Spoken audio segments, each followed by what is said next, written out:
everyone to find a seat, doesn't matter where. This is AppFest, so this Dust or Magic isn't starting yet. And I'd like to let a real Monterreyan introduce the concept. So Dr. John Ittelson.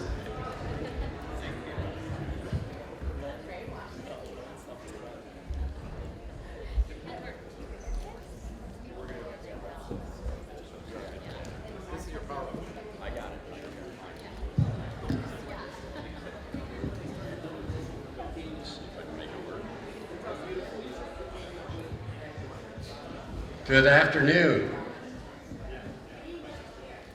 I'm going to use my professor voice. Welcome to Monterey. By virtue of being the person who lives here, I get to be your local host. And Warren, we have people from how many countries? Warren, how many countries here? Well, counting Illinois. That is a foreign country. We consider Southern California a foreign country also. We have France, Viva la France. We have Australia. We have Canada. We have a Canadian. Ireland. Yeah, Ireland. Very good. Yes, awesome. So a lot of Europeans are here. So well, welcome to Monterey. This weather is just for you. For those of you who've been following any of our politics, Jerry Brown is governor again. He was governor before when he was dating Linda Ronstadt.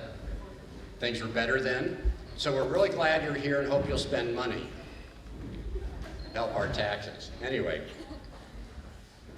you're at Asilomar, which is one of the jewels on the Monterey Peninsula. But if you have some extra time here, you might want to take a drive through 17-mile drive. You might want to check out the Monterey Bay Aquarium, one of the finest aquariums literally in the world, or you might want to take an opportunity to go into Salinas and go to the Steinbeck Center. So if anyone wants to know about local tourism, just give me a wave or pull me aside and I will give you directions and information about things that you could do if you have any free time while you're here at App Camp. So welcome to App Camp 2012. And I know from the program that you're in for an exciting, 2.5 days. Little background for those of you who heard me last year, I was involved in computer-based training and applications for kids back in the 80s. We did a thing called Computer Discovery, which was a computer literacy program. Then we did another program, Work for Hire for Spinnaker, called FaceMaker. None of those things we made any money on, so I'm really excited that we now have this industry where people can make a living at this. My living has been that as a professor at California State University, Monterey Bay, in our Instructional Technology and Information Systems program.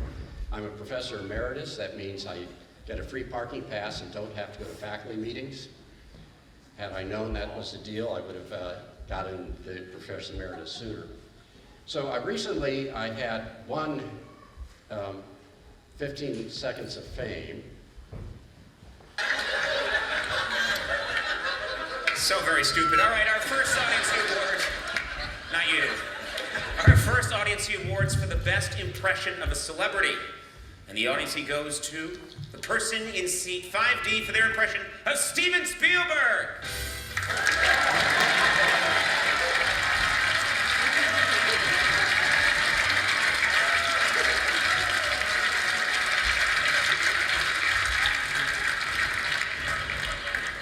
Steven Spielberg, start doing that all the time. So that hasn't worked out too well. So I now have my hoodie, and I would like to offer you some shares in my new company. Actually, I'd like to offer you shares in my son's company, and he works for a firm called Dynamics. And if you're interested in what the next generation of credit cards are going to look like and how they might connect to apps, also feel free to pull me aside and let me tell you about that. But there's going to be lots of ideas here. There's great luminaries, but probably the best ideas are sitting here in the audience. Warren does a wonderful event where you not only get to hear some of the leaders and the thought leaders and thinkers and doers, but you also get the chance to mingle both in formal and informal settings. And if there isn't enough dust or enough magic, We also have the eclipse happening today, which Lauren scheduled for us. The guy's an amazing guy. So without further ado, we're going to turn it over to your panel. Yeah, great. Thanks, John. Thank you. All right, so this is AppFest. So the way it works is children can run around and everything. It's going to be a little bit noisy, but we're all used to that. There's snacks in the back, bathrooms back there, and so on. And then at 5, we have Teo Gray, who actually scheduled the eclipse. And we will also have glasses, special glasses. So we're going to go over and look at that and so on. So we'll cover all of that at supper time because that's after AppFest. Right now we're going to have a public discussion about the state of children's apps. And so to do that, I'd like to, I just asked some of the participants this year to share your perspective. And essentially what's new, and David Kleeman is going to lead this. And so David, take it away. How about a microphone? One. That's not going to work. One mic for the panel? Sorry. No, That'll work. we'll work with that. Okay. In the first panel, we scheduled some glitches, but yeah. My goal then will be, once I let go of the mic, never to see it again. So I'm going to ask one leading question and then let it go. Go ahead. Okay. First question is, how many of you are still hungover from Zuckerberg's wedding? What? Been a year since App Camp, 2011. Been a year of a lot of developments, and our goal here is to figure out what's happened in the last year, what it is that for our panel here has been driving their development ideas, driving the work that they're doing, and it's an interesting mix of people because we have some who are app developers, and others who are more sort of getting an overview of the environment. And that's going to give us a chance to look at what it is like inside the creation of mobile apps, but also what it is like from a slightly higher elevation, looking down at the environment more broadly. So I'm going to really throw out a very broad first question as a way of letting each panelist introduce him or herself.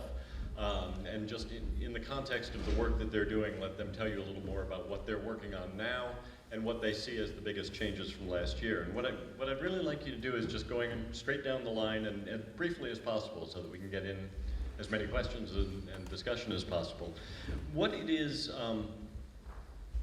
in your own evolution of your work since 2011 what developments have driven that since 2011, since we last gathered here? Have they been technological? Have they been financial? Have they been how the market has shifted? Have they been something that you read in the research, something you came across in your research that has changed your way of looking at the work that you do? Has it been a change in the education world that's given you new opportunities for niches for your work? All right, what is it that's driven your work in the last year? I'd say also, not that it's just all about Apple anymore. There's a lot of Android-based tablets out there. And on the back, because I'm a trend specialist in the toy industry, my name's Reyne. I've been in toys and games, entertainment licensing for 30 years. But in the back, there's a magazine called Toy Book, and there's probably about 6 great articles in there about apps and accessories, toys that became apps, apps that became toys, accessories, remote control vehicles that use an iPhone or an iPad or something as their remote. So take one, learn about the toy industry, and see if there's ways you can get connected there. And the other thing is, ask questions of anybody here. Everybody's here to share. Go talk to anyone, and we're all here to learn from each other. And so that's where I'm. Hi, I'm Lorraine from Moms with Apps, and I think I've been focused in the last year on the regulatory environment and how that might change for online services. Say a little about what you see as... Oh, maybe not now. Maybe not now. I don't want to be a buzzkill right now. I'm just happy to be here. Okay. Next round. Okay. Hi there, I'm Caroline Huflexer from Duck Duck Moose. We're an independent App Studio, self-funded and bootstrapped, so I come from that vantage point, and I'll save the specifics of what we're actually working on till tomorrow, since I have a few minutes to talk about that tomorrow. But I think overall, since last AtCamp, I think what we've seen is that there's a market change in the amount of investment and amount of capital that's going into the kid space in an app store. I think what this means is that there are large, heavily funded startups coming in, venture funded, large children's media companies. All of them have a presence on the App Store now, and they're seriously playing in the business. So I think it's big business now. I think what that means, more money, what does that mean about quality? I think in some cases it's great. I think that there's definitely, the bar is raised in certain circumstances. But I think in general, there's just a lot more noise. So what does that mean for the independent developers that end up just focusing on product? I think gone are the days, or soon to be gone are the days, where you can be a tiny shop and focus on product solely. So our perspective is that now, in addition to having great product, you really have to have not one or two apps. You have to have a platform of apps by which you can cross-promote to get yourselves above the noise, or you have to significantly invest in marketing. So that's what we've seen. Hi, I'm Bjorn Jeffery. I'm the CEO and co-founder of a play studio called Toca, Boca. I would actually, I want to agree with Caroline quite a lot. I'm seeing the same thing. I'm seeing that it's a market which is, well, it's actually becoming more of an industry. We're seeing it's coming together from all sides. Tiny developers, big media companies putting a lot of money in, individual educational based software companies that are starting to invest without a clear business model. So there's a lot of money, a lot of investment being pulled in, both high and low. For us specifically, we're seeing a lot more copying in general, a lot more copying of both our stuff and other stuff, which means that I think we need to focus on making even higher quality things and things that aren't as easy to copy in general. Just try to add value and find value in things that aren't instantly copyable. Even if the actual interaction is the same, we might have to come with something which is less obvious and more difficult to actually take on in that way. So that's probably what we're seeing. Thank you. Hi everybody, I'm Carly. I work with the Joan, Ganz, Cooney Center at Sesame Workshop. And I think it's probably similar to what these two just said, but I think the biggest shift I've seen in the last year, we try to help developers of educational products create sustainable and educational resources. And so I think a focus on marketing rather than just a great product is definitely something we're seeing. And discoverability and marketing are big issues that people are really talking about. And if you look at, maybe the big buzz app last year and even maybe the year before, Angry Birds, and you compare that to something like Where's My Water? Where's My Water is much more a marketing exercise than it is just a product, as compared to something like Angry Birds. And so I can share just one or two quick statistics. Also, we do research, and in 2009, almost 50% of the top selling paid apps in the education section targeted toddler, preschool, and elementary age kids. That number's gone up to 75%. Also, between 2009 and late 2011, we saw the price of kids' educational apps increase by over $1. We've seen different pricing models like in-app purchases definitely coming to be. So definitely a shifting and evolving market.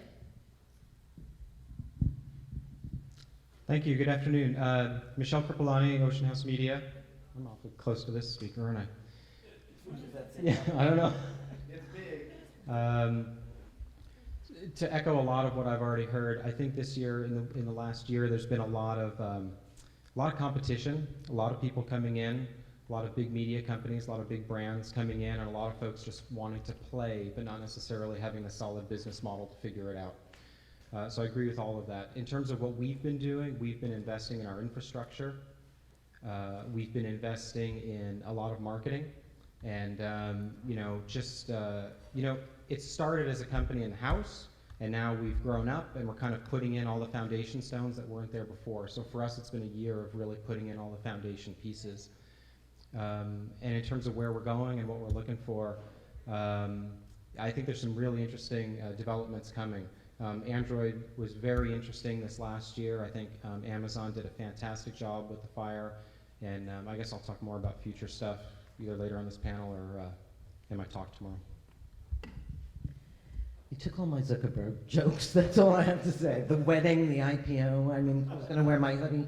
But I'm Robin Raskin. I was a tech journalist back when there were CD-ROMs, and before that, started on Unix machines. So I kind of get to see history repeat itself a lot. And now I create conferences and events that celebrate digital lifestyles from birth to death, basically, with your technology. A couple of things. One is, I think an app, you're gonna have to, I think it's sort of like what a business card used to be. It's the cost of doing business. And I'm in the conference and events business, and I will have my own app this year. Second, I think the tools are getting incredibly easy so that even an idiot like myself can build an app pretty easily. And then it becomes, third, to echo the noise, I think there is a lot of noise, and I think some of the storytelling has gotten forgotten in the noise. For our children as well as creators, everybody's so busy hitting things that we need to dial back a little bit and ask what they're hitting and why, and be a little more thoughtful about it. In terms of technology, I'm fascinated at this moment by the cloud. It's my new excuse generator. When I can't find things, I just say, I don't know, it's in the cloud. But the idea of collaborative information that's shared out there somewhere and accessible from any device, I don't know what it means for kids entirely, and I'd love to explore that over the next day and a half. I want you to think about things that happened this year that maybe didn't happen as fast as the industry would have liked to see. QR codes, I think we're just gonna pass right by that. Flash in the pan, NFC, near field communication, so that we know and that you'll be able to take your phone this year and shop with it by swiping it across things. What will our kids be able to do with it in the classroom? And certainly, the Facebook IPO, I will say, is kind of an amazing thing, that the intergenerational aspect of what we're about to do with our apps and with our social media is phenomenal. And I'm gonna focus on the good part of it, that grandparents, parents, and kids will communicate like never before.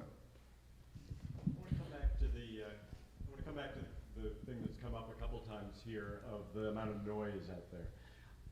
We've seen the rise in recent years of some places that are trying to help work through the noise. The common sense medias, models with apps, reviewers, but also Children's Technology Review.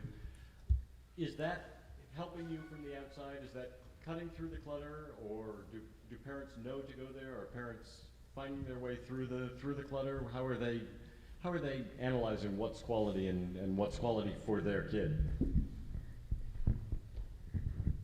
Well, one of the articles in the magazine that I just wrote was there's at least 10 Android-based tablet computers developed specifically for kids ages 18 months to 5 years. And I didn't review them, but I just gave a kind of an overview of what those 10 are.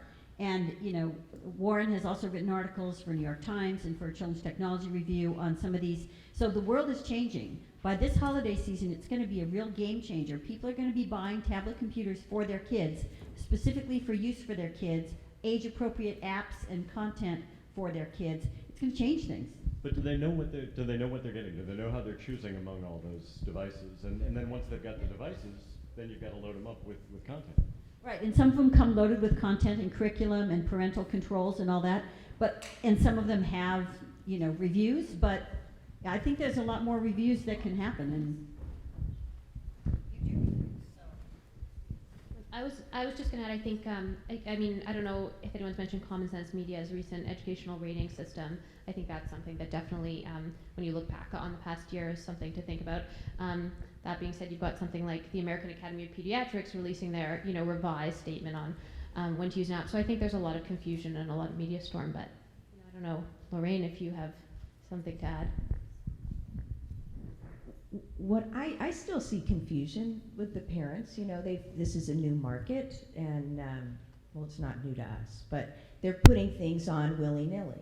And I think when that's going to clarify is when their therapist for their child or their teacher comes along and they say, hey, you know, there's actually an app to help Johnny, you know, with his R's. And at that point, the light's going to go off, and parents are going to take this platform a lot more seriously.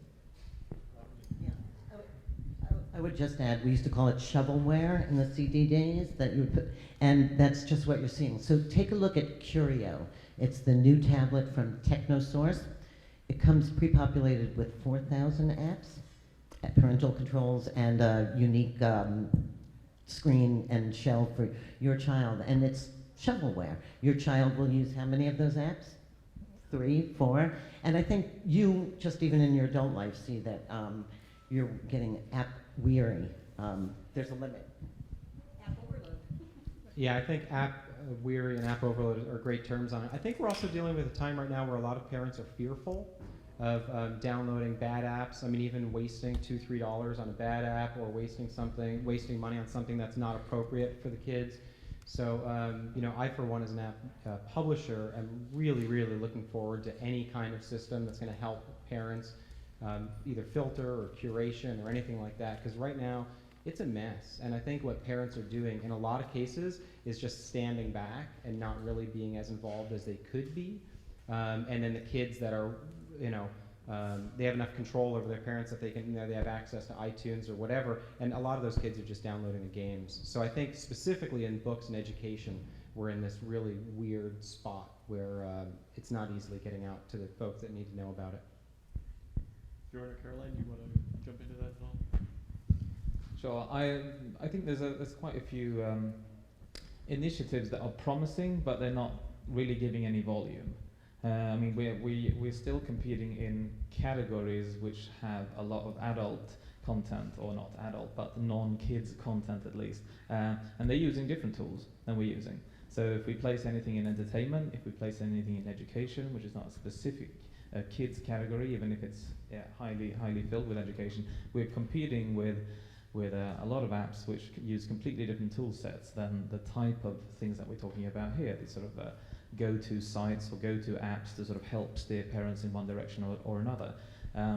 That means that so far, at least I haven't seen any of them that have enough traction to really make a dent in sales or a dent in downloads, but it's promising initiatives. But over the coming year, I would hope that they would grow. I agree with you that it would be very helpful, but I'm not actually seeing it at the moment. I would agree. I think that parents make their decisions primarily based on either word of mouth, what they've heard from their neighbor at the birthday party, or read in general media, or on the App Store. So the rankings, I think. Does it feel like a fair market to you? I was visiting with an app developer the other day who was showing me that of the top 20 or so apps in the education section, there were something like 13 by one company, and it looked like to all appearances, it looked like what they were doing was buying their own apps and driving them up the market. Something happened last week that was a little different than normal. That was not a normal situation. Thing. Yeah. I think so. And is there a mechanism for dealing with that to keep it a fair market? Apple's pretty responsive, so in terms of those types of things, I'm sure. I don't know the details of that particular instance, but I know. I was just the one to add, because I think there's been a lot of discussion around that, and apart from a few very sort of strange App Store mechanics, but sort of putting them aside, I think generally it is a fairly fair market. It's just because being in the market requires you to not only have a fantastic product, you need to know how to place that product in a context where people will find it. And yes, it's extremely difficult. It is. But I think it's fair to say that all app makers are in that boat together. So it's I think it should be expected that yes, it's going to be hard work. And when I saw the guy from Disney the other day speaking, he said that it's 20% of the work up front, and then it's 80% after launch. And that was including both the development time, so whatever we launch, that's only 20% of what we intend to have out there. So working 80% of the time with more updates and just general hard work in getting that app out there. And I think that's a helpful mindset to not be super disappointed when you launch something and it's not an immediate hit. Carly, the Cooney Center research fairly recently found that there were not that many branded or branded character apps that were doing all that well. Does that mean that it's a more level world, but that the advantage, I guess, that a Disney would have or a big company would have is in the marketing around it? I wouldn't say that. I think our more recent research, which I'm actually going to talk about on Wednesday, we looked at the games category, and so that's where the brands are living. So whereas only 1%, when we did the study in late 2011, only 1% of the apps in the education category were branded. That compares to, and we haven't even shared this data, this is my first time sharing it, almost 40% of the top selling apps in the games category. So on one hand, this is kind of promising because it's been notoriously difficult in industries like toys to succeed without a big brand sometimes, and sometimes brands can really take over an industry. On the other hand, that is really indicative of a much larger market in the games category, and I also think when we talk about how parents are finding content, you know, they are often looking for big brands, and they are often looking for the brands that their children are consuming on other mediums. And because we're hosted at Sesame Workshop, we often talk to people, you know, developers like many of yourselves who are like, well, how do we partner with Sesame? How do we make a Sesame Street Motion Math or Sesame Street Toontastic or a Sesame Street, you know, Wheels on the Bus? And I think that I think there's still some trouble forging those kinds of partnerships. I'd be interested to hear what the developers have to say about that.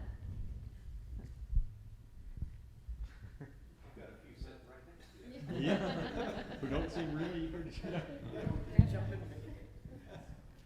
Explain this more specific. What exactly what do you want the developers to say? I missed half of that question, I think. I guess I'd be interested to know, you know, if you guys, for instance, as opposed to you guys, don't, as far as I know, have mainstream brands. Do you think that that's something you as Toca Boca would now start to like to see developers who have developed their own content creating, you know, branded versions of that content? All right. Okay. Well, that. A good thing or a bad thing?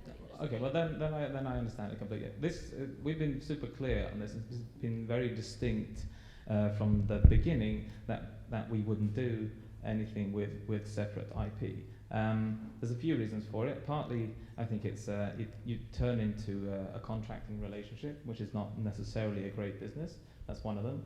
It could be you can always do licensing. You can share things. It can work, but it wasn't quite what we wanted to do. Also, I think it's quite few brands, and at least the brands that get in touch with us, which has been very big international brands. I think that they're not strong enough to really justify the amount of revenue share that they're expecting for that brand. So I'm slightly weary as an app developer for those types of arrangements, because I feel that they think that the brand value of these characters is so much higher than we're actually seeing that these other types of branded apps are actually performing. But I know that you have another angle on that, so I'd like to hear that. So, no, it's just a different way of going at it. So in 3.5 years, 234 apps. We have one that's non-branded, and it was our first. So 233 branded apps. It's just a different model. It's working for us.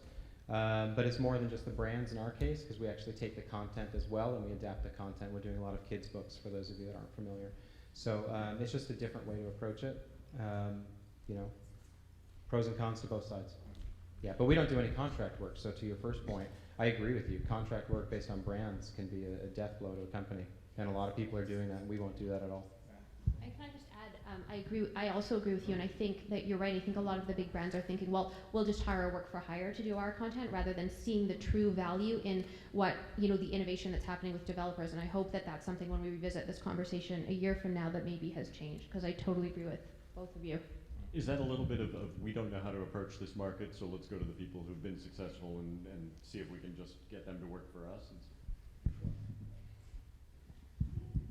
It's a very hard market. I mean, we're all still trying to figure it out. And to be honest with you, I think other companies still trying to come in, if they've not been in the space, especially if they haven't done computer software at all or mobile, there's a lot to learn. And I think there's a good reason why people are saying let's find people that have been successful and know what they're doing. You know. And actually, it's a lot of their job descriptions now at major entertainment companies. If you look at other industries, it's the talent scout model. I'm going to go out and find. I need the best speaker, I need the best ball player, I need the best, I know this is what I have to do. And I think that's where the entertainment industry is now. So let me go scout for the best talent, and then it's sort of up to you, I think, to structure the way to make it work. They do have an overinflated sense of the value of some of their characters, I think. Right, and people like Mattel and Hasbro, they're saying, hey, we can't just live on the physical product alone anymore, because kids are in the digital interactive media space. We need to be in that space. We need to make toys and entertainment that engages kids in that space. as a toy and as perhaps entertainment, as perhaps educational. So they're looking at, this is a part of my business now, and how do I do this? So they are going to look for people who have been successful, some of them being you, and some of them, you know, saying, hey, how do we get into this space? We need to be in this space, but we're starting from square one. But 3 to 5 years from now, if even that far, every single one of those companies will have app developers in-house. They're either going to grow it in-house or they'll start buying companies that know what they're doing. So, I mean, we've seen this pattern over and over again. We're just at that beginning stage. Which brings me back to what came up at the very beginning of the conversation about money. And let me just say, I want to ask this one question, and then I want to come out and see what's on your minds. And so prepare your questions, get your hands ready, and we'll come out to you next. What has been the effect of this rush of money into the field? Has this been a good thing, or is it just buying a lot of content that's not particularly good, but sort of throwing money at it? My experience in children's television from long ago is that money can't fix a bad idea. Lack of money can keep a good idea from getting off the ground, but throwing money at a bad idea never makes it better. Okay, example, Leapfrog. They came out with their LeapPad last year, and they had 60 apps that they developed in-house, and they realized that they didn't have the right technology to make everything work that their dreams and goals and aspirations were for it. So they put it out onto open source, and since December of 2011, they now have another 108 apps that were developed by other people. So they have 168 apps now in their app store. I don't know the quality of all of them, but I do know that they have people on staff that are educationally balanced that are supposed to be looking at this stuff. But that's an example of from 0 to 168 in 4 months. I guess what gets me about when the big guys come in is it baffles me how much time and energy and resources are put into some huge, big bash products, and then it ends up as an app on the App Store. And I guess I would just recommend that they launch that little ghost app or that test app so they can really understand the intricacies and the delicacies behind the app marketplace, which is something that, you know, you have millions of other apps competing. So it just makes it for a unique marketplace, and I would recommend that anyone just tests it first. And I don't always see that some of these big brands or companies are really testing out something before they go full bore. I mean, I think now we're seeing apps that take hundreds of thousands of dollars to make one app, you know, and I think, you know, coupled with a brand, usually that's pretty successful because the brand can help carry it, but I don't think it necessarily translates into a better experience for kids. I think it just depends on the situation. I think that since all the money's flowing in, I think there'll also be a lot of disappointment.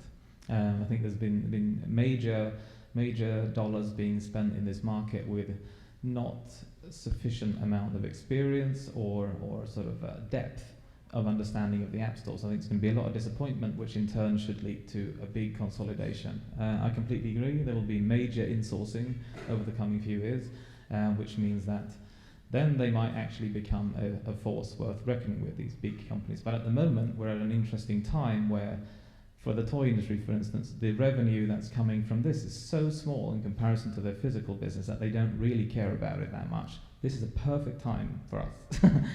I know, because I used to work for a big media company, and this happened to us every day. We're doing newspapers and forgetting about the internet, and suddenly, hang on, everybody's using the internet. You know, we get disrupted all day, every day in regular media, and now it's just coming to toys, I think.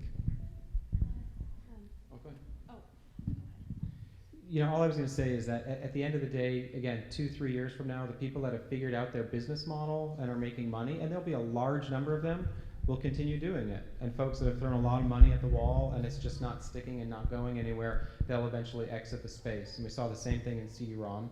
And you know, if anything, it's causing all of us to up-level our game. Because you know, if we have to compete against apps that have, you know, 100K or more in, you know, and we're kind of you know, we have to generate revenue on them because you know, we're privately financed. If they've got a runway of 2 or 3 years of being able to do lots of big apps and just, you know, run in the red, you know, we have to up-level our game and make sure we're doing high-quality stuff that's making money. So we're all at the end, 3 years from now. But the biggest danger in that then is that people throw money at it now, and then if it doesn't work, they pull the money back, and suddenly the field dries up, the way the CD-ROM market did. I mean, there were other reasons, but isn't it? Sorry, real quick. I just think there's going to be a large number of really high-quality companies that are going to survive no problem, and it's just a matter of you have to get your model perfect. But as long as you do, you're off and running, and it's like green pasture ahead. There's lots of opportunity. Robin, did you have something? Oh yeah, I'll just give another quick statistic that I think is relevant to this point from our games analysis, looking at the top selling apps in the games category. Of the top 200 selling apps, so 100 iPad, 100 iPhone, 81 different publishers were represented, but only 10 had 5 or more apps. And of those 10, 3 of them were major brand owners like MTV Networks, so Nickelodeon, Disney. The rest were not, and none of them are sitting on this stage. So there's lots of opportunity for everybody. You know, it's a list of 10, and you've got Disney next to Duck Duck Moose. It's pretty exciting. I'm going to say just 2 words, and I don't even know why I'm going to say them, but I need you to think about them. One is YouTube, and the other is The Wrath of Khan, as the Khan Academy. All right, the Khan Academy is a set of pretty straightforward. I've turned a video on myself, and I'm going to teach you math. And yet, it's had this ripple effect across all of education. An entertaining app? No. Just-in-time learning? Yes. So I don't know the answer, but I want to put the question out.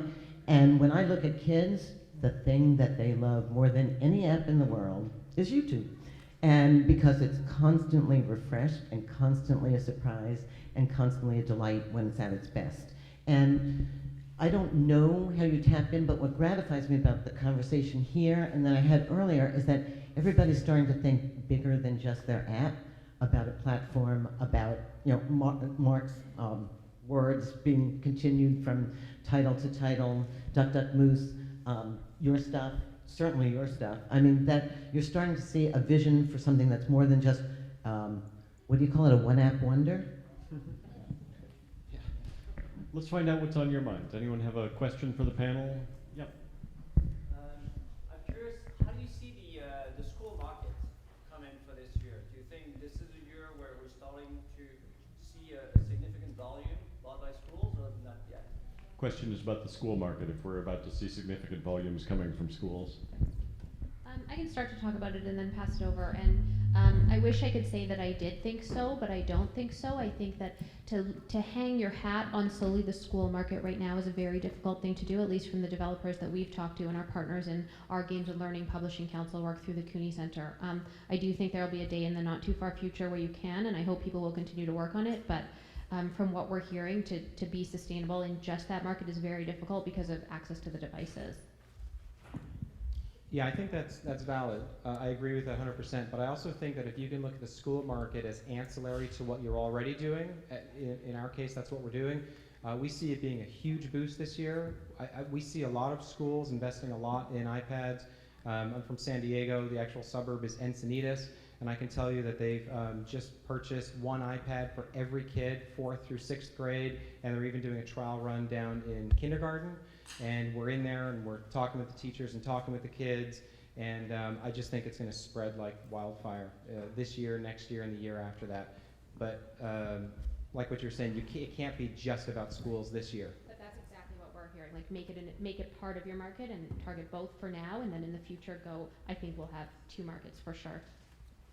But I would say I think the school market right now is really about taking the tools and making personalized IEPs, for lack of a better word, that I'm Tommy and I'm 5 years old and I really have never learned fractions and I'm just stuck here and it's going to cost me later. So the things that can identify and provide help. So it's a very much more the classic education rather than the apps as most of you are thinking about them.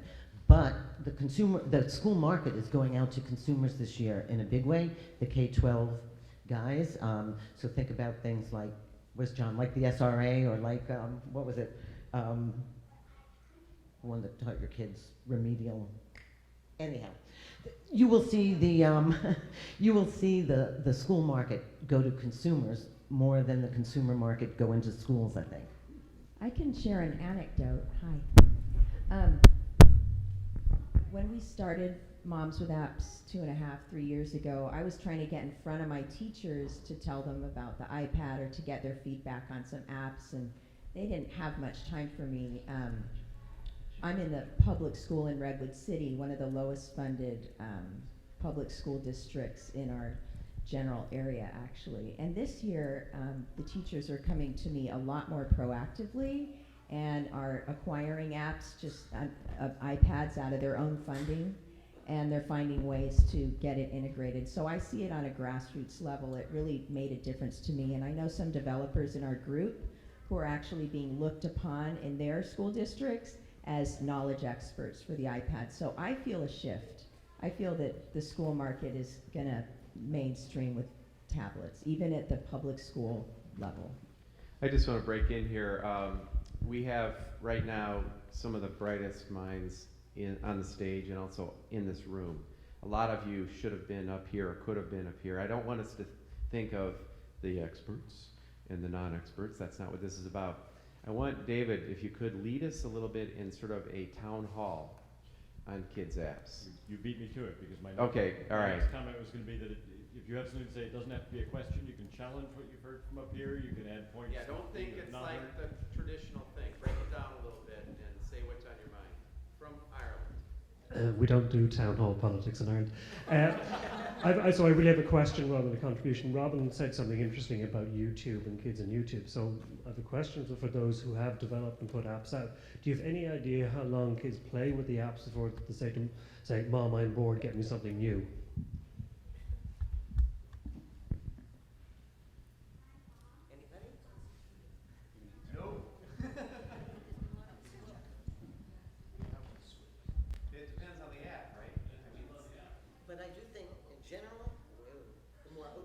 Open-ended apps like draw something, you know, the things that you can play over and over again and are always different, clearly I think holds your attention more, just from that's observation. But anybody? And the other question, why doesn't Scholastic do an app take-home sheet the way we grew up? You brought the book sheet home to your parents and you ordered 10 books, you were so excited to bring them home. Why didn't they do that with apps? Question, by the way, had to do with whether there was research, whether there was any data on how long kids play with apps before they say, Mom, I'm bored, get me the next one. Anybody have experience with that? Anyone have some figures? Yeah, so my name is Gabriel Adalto from Motion Math. Certainly, so we have some data on how many kids are playing our apps, but Lorraine can speak a lot to this. Given privacy concerns, we're not really pulling any personally identifiable information. So really, all you get is this kind of non-granular view of people playing your app for X amount of minutes. But what does that really mean? I mean, for us, we want kids to be in the app where they're interacting with the math.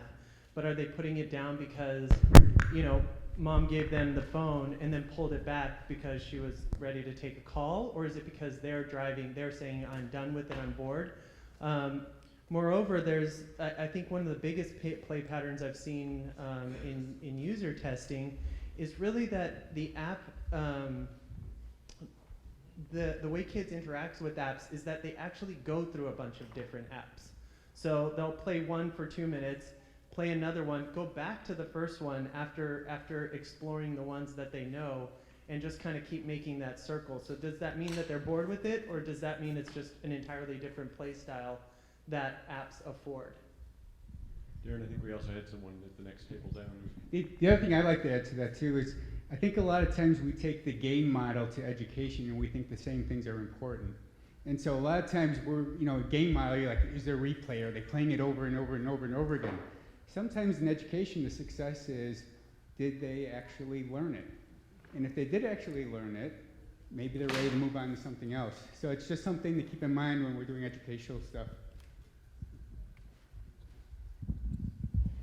John Ittelson, I just wanted to follow up on the comments about education. Some of you may have read previously the Horizon report that's created by the New Media Consortium. The Horizon 2012 report will be out on June 14th. but a pre-release is out on it. And if you follow the Horizon report, they talk about things that are happening over the horizon, both in higher ed and K-12. This year, they talk about time to adoption of the Horizon report, 1 year or less, mobile devices and apps and tablet computing, time to adoption 2 to 3 years, game-based learning and personal learning environments. And the report that will be published on their site on the June 14th will talk about that.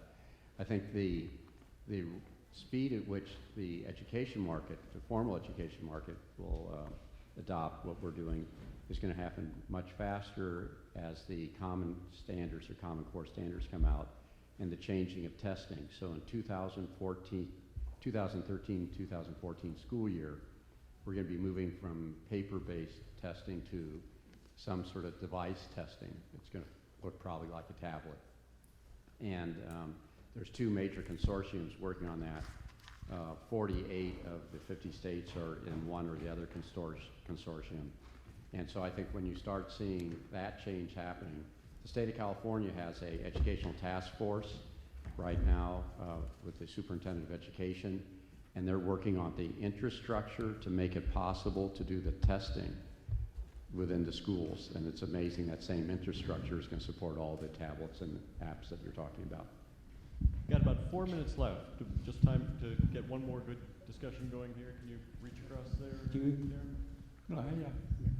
Jeff Braun here. I had just one quick question. I had an interesting experience. My family, we went to Manhattan, and I like to buy a bunch of apps before we go so they'll be passive on the plane. And literally, I couldn't find a thing. There's just, so I'm just getting to the point where there's not very much innovation and something new that I can put for my kids that I know they'll like. And I find it very similar to what happened to the Wii. 2 years ago, we were talking about Wii as the most innovative thing, and now it's not even a conversation. And I'm wondering if this is going to happen with the iPad going forward. Reactions from up here? I have a promo code for you. How were you searching for your apps? Just in the App Store and seeing what I can find and going around looking at magazines, what have you. But I think if I was to say what's going on is that no one wants to invest the kind of money that's really required to get above the noise level, and that the future is probably to spend more money than the market can bear to really do it right. And so I see a lot of apps that are trying to get above the noise level, but with a very low budget is sort of what I've seen. I'm so glad you're here, because I think your opinion's going to change after this conference. This room is just full and bursting. Oh, no, I understand. You know. Absolutely, I'm not trying to say that. That's a much simpler answer. New York is an Android town. And I mean this in all seriousness. So the MTA, the Department of Health, all of New York City just made their data available for people to build apps. And they were primarily built on Android. I